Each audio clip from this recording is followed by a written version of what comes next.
All right, let's talk about Daredevil Born Again, season 1, episode 5 and 6. Disney Plus released 2 episodes this Tuesday. I know I'm behind. Um, Before we get into spoilers, just overall, I'm still really enjoying this show, but it definitely feels choppy. Like I don't know what other word to describe it as. Like it feels a bit misplaced and with multiple directions. Um, in particularly, in particular, I noticed with episode 5, it felt very much like a standalone episode, like very very episodic, like an issue of a comic book, or it just did not.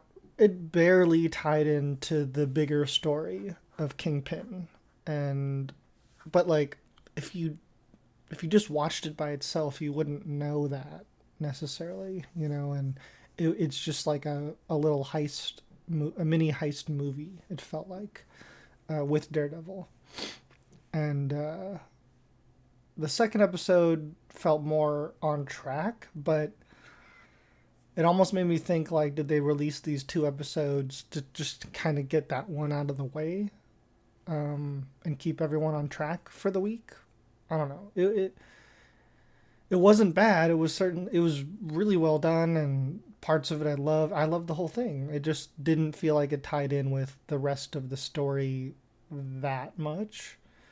But let's dive into it a little bit more. Spoilers. If you guys are not caught up with Daredevil Born Again season 1 episode 5 and 6, please stop watching, as we're going to dive into spoilers for both of these episodes. I think the highlight of episode 5 was getting to see Yusuf Khan again from Miss Marvel's dad, and getting to see him interact with Daredevil as the bank worker. Very cute scene. Just him talking about his daughter and talking about Miss Marvel and how shocked he is that Daredevil hasn't heard of her, and shows off the little Funko Pop of Miss Marvel. Um, it is St. Patty's Day, so that's going on, and the bank robbers happen to be Irish. Um, but yeah, it's a pretty standard, heist movie. It feels like, just with Daredevil's skills and acute senses thrown in the mix. But the bank robbers are clearly some of Fisk's men, or tied to him in some way, and they're after this jewel, this of some sort that's in the safety deposit boxes or whatever, which Matt and Yusuf find and use against the bank robbers. And when the cops arrive, they kind of get out of it, but also one of the bank robbers happens to have a cop uniform under his bank robber uniform, and tries to hand it off to one of the people, the hostages, who turns out to be actually working for the bad guys. But as he leaves, Daredevil tracks him down and pretty much beats the shit out of him in the alleyway, with one of the robbers' masks, the red one, of course. Very, very brutal. And we end that episode with him coming back to the bank, and we find out that the jewel was never taken and is left in Yusuf's candy jar at the bank. So we'll see what happens with that. Again, it just felt like a kind of standalone, isolated story. And then, of course, the next episode, we dive right back into the Muse situation, which is what we left off on from the episode 4.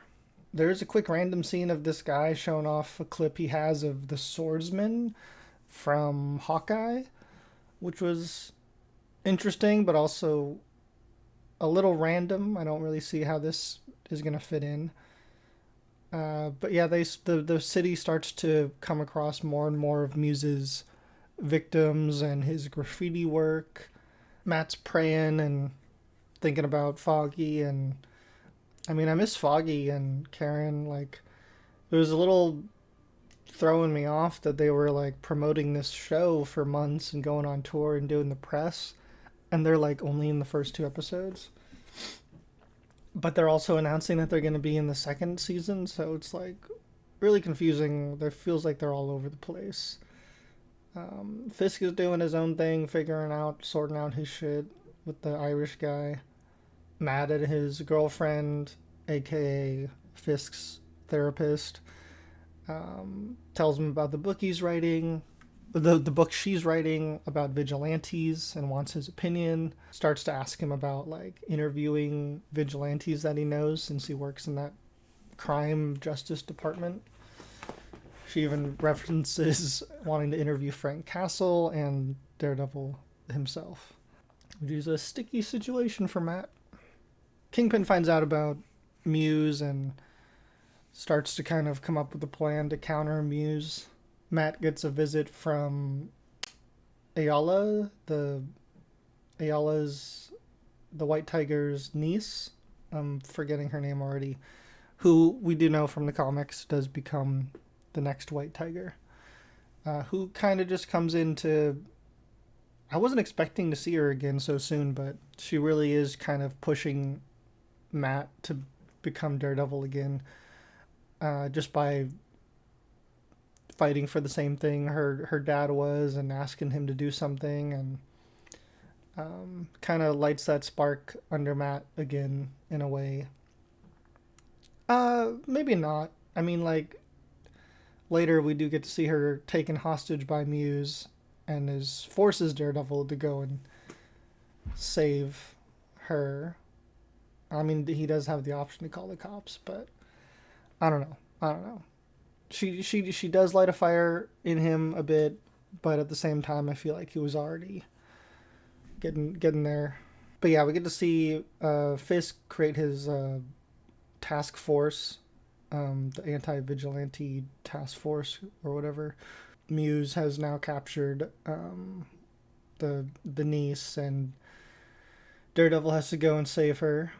The whole scene is intercut with Fisk walking downstairs with an axe, where he's keeping Adam, and I think we all thought he was going to kill him, but he actually just wants Adam to fight back and gives him the axe, and they have a little tussle. But the way it's intercut, it's clearly trying to compare the needs that these two characters have and their their internal instincts are so similar. Kingpin and Daredevil, and they're more similar than they like to admit, or Matt would like to admit. But Matt does almost kill Muse, but stops himself to save the niece. Fisk actually, I don't think, kills Adam, but he's clearly knocked the fuck out and takes him back to his cell and kind of just sits there. But it was a decent episode. It still had weird, like the huntsman, or not the huntsman, the swordsman guy. Just, I don't really understand how he's going to fit in. I mean, we saw him at that party briefly, but like that's it.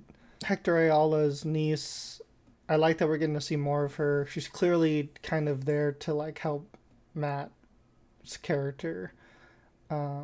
I doubt that we'll see White Tiger again through her, although I would be more than happy to see that. She's too young, you know. I don't know if they still could do it, but I'm just not expecting it. Curious to see if the jewel diamond thing pops back up again, if that's gonna have a play, or any of those. Curious if we'll get to see Yusuf Khan again, or anything like that. He's always great. I loved his character from Miss Marvel. He was a highlight of that first episode, even though it felt super unrelated to everything else. I forgot to mention that Muse does get away, and we'll probably see him again. but Daredevil gave him a good beating. He just had to save the niece. But yeah, curious to hear what you guys thought of Daredevil Born Again Season 1, Episode 5 and 6. Or what do you think of the show just so far lately? We have 3 episodes left.